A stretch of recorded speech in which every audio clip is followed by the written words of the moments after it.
15 जून 2020 लद्दाख में 14,000 फीट ऊंचाई पर टेम्परेचर -10 डिग्री था और एक ऐसी जगह जहां गोली चलाना बिल्कुल साफ मना था, लेकिन फिर भी वहां पर 20 से ज्यादा लोग मारे जाते हैं। और क्या होता है उस रात, कैसे एक छोटी सी जगह इंडिया और चाइना के बीच में जंग का रीजन बन जाती है। गलवान घाटी एक रिमोट एरिया है जहां पर ना कोई शहर है ना कोई गांव है, चारों तरफ सिर्फ पहाड़ ही पहाड़ हैं। और ये पूरा एरिया LAC के कंट्रोल में है। यहाँ से पूरा DSD भी रोड कंट्रोल होती है और ये पूरी रोड इंडिया के लिए एक लाइफलाइन की तरह है, क्योंकि ये रोड चाइना बॉर्डर के पास सीधे मिलिट्री बेस को एक एक्सेस देती है।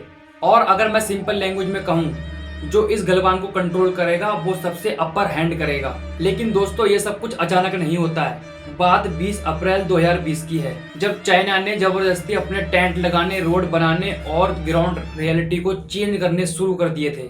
लेकिन जब ये बात इंडियन आर्मी को पता लगती है तो इंडियन आर्मी भी अपना डेवलपमेंट बढ़ाना शुरू कर देती है और इसके बाद इंडियन गवर्नमेंट चाइना से बात करती है, मीटिंग करती है।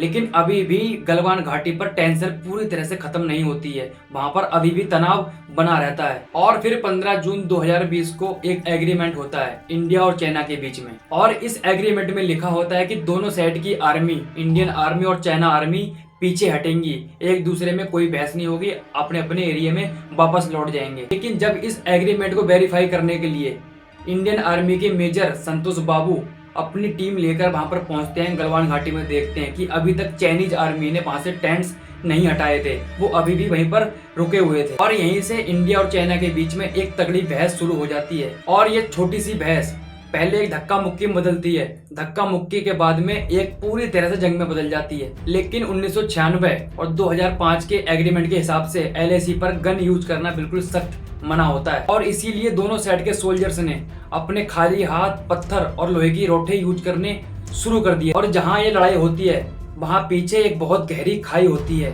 और नीचे सीधे एक रिवर होती है। और दोस्तों, इस जंग में कई सोल्जर लड़ते लड़ते नीचे गहरी खाई में गिर जाते हैं, कई सोल्जर नीचे नदी में गिर जाते हैं, कई सोल्जर्स इंजर्ड हो जाते हैं। लेकिन दोस्तों, ये कोई मॉडर्न वॉर नहीं थी, ये एक सर्वाइवल फाइट होती है। और दोस्तों, इस जंग के बाद में इंडियन गवर्नमेंट कंफर्म करती है कि भारत के 20 सोल्जर्स मारे गए हैं, शहीद हो चुके हैं। और यहाँ चाइना भी एक्सेप्ट करता है कि उसके सोल्जर्स भी मारे गए हैं, लेकिन वो एक्चुअल नंबर नहीं बताता है। लेकिन दोस्तों, एक्सपर्ट के हिसाब से यहाँ पर चाइना के मरने वाले लोगों के नंबर्स बहुत ज्यादा होते हैं। और यहीं से शुरू होता है एक इंफॉर्मेशन वॉर।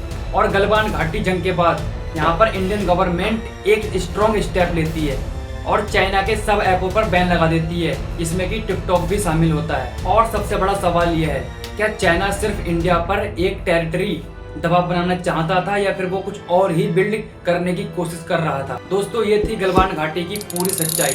अगर आपको वीडियो अच्छी लगी हो तो वीडियो को लाइक करना, चैनल पर नए हो तो चैनल को सब्सक्राइब जरूर करना।